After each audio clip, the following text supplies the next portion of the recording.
Hubo un tiempo en que la pregunta no era cuánto costaba llenar el depósito, sino cuántos troncos quedaban en casa. Piénsalo un segundo. Sales temprano. Hace frío. El motor espera. Y en vez de buscar una manguera de gasolina, abres un compartimento metálico, echas trozos de madera, enciendes el sistema y aguardas unos minutos a que el combustible nazca. No en una refinería, no en un pozo petrolero, ahí mismo, dentro de un cilindro caliente, a partir de algo tan corriente como leña seca. Suena a rareza de inventor, a experimento de feria, o a solución desesperada de un garaje remoto, pero no llegó a mover ciudades, rutas, mercancías y trabajo real. Durante los años más duros del siglo XX, no fueron unos pocos locos, fueron cientos de miles de conductores, coches, autobuses, camiones, tractores e incluso embarcaciones pequeñas siguieron funcionando gracias a un sistema que convertía madera en gas combustible. Y no hablamos de unas decenas. En total, durante la Segunda Guerra Mundial, circularon más de 1 millón de vehículos de este tipo. Solo Alemania llegó a tener alrededor de 500.000. Suecia usó decenas de miles. Australia también se sumó. No era ciencia ficción. Era infraestructura, era rutina. Era una tecnología plenamente útil. Faulo Tech Magazine. Lo más sorprendente no es que existiera. Lo verdaderamente desconcertante es que casi nadie hable hoy de ello, porque cuando escuchamos coches del futuro, casi siempre imaginamos baterías, hidrógeno, software, pantallas o materiales exóticos. Nos cuesta aceptar que una de las alternativas más extendidas de la historia del automóvil dependiera de algo tan humilde como madera cortada. Y sin embargo, ahí estuvo. Funcionó lo bastante bien como para sostener economías enteras bajo presión extrema. Aguantó el peso de la escasez. Permitió que personas y mercancías siguieran moviéndose cuando el combustible líquido escaseaba o estaba reservado para la guerra. Entonces, sí servía, sí era real y sí fue tan usado. ¿Por qué desapareció casi por completo? La respuesta corta sería: porque la gasolina volvió, pero esa frase, anque sirta, se queda ridículamente pequeña. Para entenderlo, primero hay que desmontar un malentendido. Un coche de madera no era un coche que quemara troncos dentro del motor, como si fuese una chimenea con ruedas. Lo que llevaba era un gasificador, un aparato instalado normalmente en la parte trasera o lateral del vehículo, que transformaba la madera en un gas capaz de alimentar un motor de combustión. El procedimiento era ingenioso. La leña no se consumía con una llama abierta y salvaje, sino en un entorno de oxígeno controlado. El calor secaba el combustible, lo descomponía y generaba una mezcla de gases. Después, esos gases se enfriaban, se filtraban y se dirigían a la admisión del motor. El resultado no tenía el poder energético de la gasolina, pero sí lo suficiente para mover un vehículo con relativa normalidad. Menos brío, sí, menos comodidad, también, pero movilidad.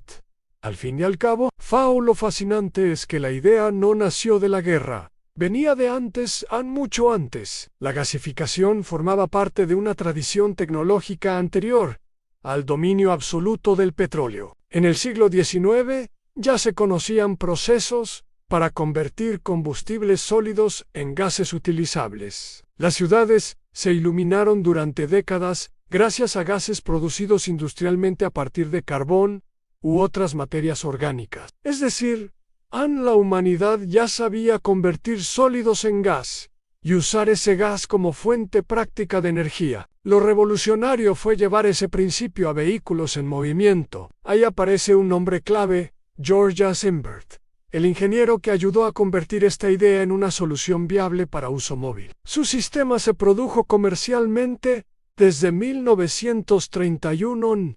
Eso significa que cuando estalló la guerra, la tecnología no salió de la nada. Ya estaba lista, desarrollada y esperando una razón poderosa para expandirse. Google Patents Low-Tech Magazine, y esa razón llegó con brutalidad. Cuando el combustible líquido empezó a escasear en Europa, la lógica cambió de golpe. La gasolina dejó de ser una costumbre y se convirtió en un recurso estratégico. Una tecnología que había parecido engorrosa, pasó a verse como una tabla de salvación. No importaba que el coche perdiera algo de potencia. No importaba tener que esperar unos minutos antes de arrancar. No importaba limpiar filtros, revisar conductos o cargar sacos de leña. Lo único que importaba era seguir andando, seguir transportando comida, seguir trabajando. Por eso, el despliegue fue tan grande. Suecia llegó a tener alrededor de 73.0 vehículos de gasógeno en 1942. En Finlandia, tuvo decenas de miles. Francia, Dinamarca, Noruega, Suiza y Austria también adoptaron esta solución. Alemania alcanzó cifras gigantescas. Australia, a miles de kilómetros del frente europeo, también utilizó unas 72.0 unidades. En conjunto, aquello dejó de ser una curiosidad técnica y pasó a ser un sistema energético paralelo. En algunos lugares hubo redes de abastecimiento de leña para carretera, manuales de operación, talleres especializados y mecánicos entrenados. No era un parche improvisado de 2 semanas, era una adaptación masiva de la movilidad a una crisis de recursos. Low-Tech Magazine. Ahora bien, aquí es donde la historia se vuelve realmente interesante, porque muchas tecnologías desaparecen por una razón simple: no servían. Eran demasiado caras, demasiado peligrosas o simplemente peores en todo. Pero el coche impulsado por gas de madera no entra del todo en esa categoría. Sí tenía límites claros, y luego iremos a ellos, pero durante años demostró que podía sostener una necesidad real. De hecho, décadas después, la propia Organización de las Naciones Unidas para la Alimentación y la Agricultura publicó en 1986 un manual técnico completo sobre el uso del gas de madera para motores, no como curiosidad arqueológica, sino como una opción seria para ciertos contextos. Eso ya te dice algo importante. La base técnica no era un delirio. Entonces, sino era un fracaso absoluto que la enterró. La comodidad, la velocidad, la estandarización, la fuerza de una infraestructura gigantesca ya construida alrededor del petróleo. Hay inventos que mueren por inutilidad y otros, mucho más trágicos, mueren por comparación. El gasificador pedía paciencia. La gasolina ofrecía inmediatez. El gasificador exigía combustible sólido, seco y bien preparado. La gasolina salía de una bomba. El gasificador ocupaba espacio, añadía peso y obligaba a cierto ritual de encendido. La gasolina cabía en un tanque limpio y discreto. El gasificador reducía potencia. La gasolina daba una experiencia más directa. El gasificador requería mantenimiento frecuente, sobre todo en filtrado y limpieza de residuos. La gasolina, desde la perspectiva del conductor común, parecía casi mágica en girar llave, acelerar y listo. Y las sociedades modernas, cuando tienen 2 opciones que funcionan, rara vez eligen la más exigente, eligen la más cómoda. Ese es el gran giro de esta historia. No hace falta imaginar reuniones secretas, villanos con puro o conspiraciones cinematográficas para explicar la desaparición del coche de madera. Basta entender cómo actúan los mercados, los hábitos y la infraestructura. Cuando terminó la urgencia y el petróleo volvió a circular con abundancia, el sistema entero se inclinó hacia lo más fácil. Los consumidores querían rapidez, la industria quería uniformidad, los gobiernos querían reconstrucción acelerada, y el combustible líquido, con su densidad energética superior y su logística centralizada, era la opción dominante. La tecnología de la madera no fue expulsada con dramatismo, fue dejando de tener sitio en un mundo enamorado de la conveniencia. Low-Tech Magazine Foul.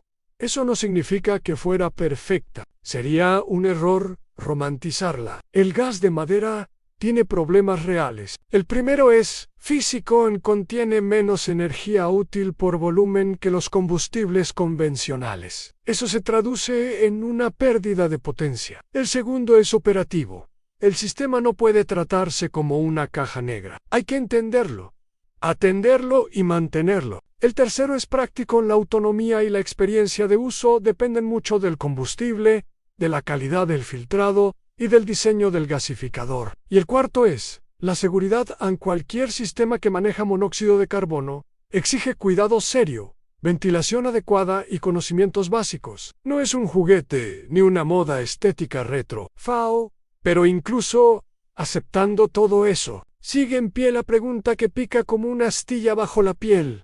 ¿Por qué olvidamos tan rápido una solución que movió a tanta gente? Quizá porque nuestra memoria tecnológica es más corta de lo que creemos. Solemos pensar la historia como una línea de progreso limpio. Una cosa reemplaza a otra, porque la nueva es mejor y punto. La realidad es más sucia. A veces una tecnología desaparece, no porque sea inútil, sino porque deja de encajar en la economía dominante. A veces no gana la más resiliente, sino la más cómoda. A veces no sobrevive la que te hace más independiente, sino la que se integra mejor en grandes cadenas de suministro. Y en ese sentido, el coche de madera dice algo muy incómodo sobre nuestra relación con la energía. Preferimos sistemas invisibles, centralizados y rápidos, aunque nos hagan olvidar cómo funciona realmente lo que nos mueve. Por eso esta historia vuelve a tener fuerza hoy. No porque mañana vayas a cambiar tu coche por un barril lleno de leña, no porque la respuesta a todos los problemas energéticos sea mirar al pasado con nostalgia. Vuelve porque nos obliga a pensar de otra manera. En un mundo obsesionado con soluciones hipertecnológicas, el gas de madera recuerda una verdad elemental en la energía.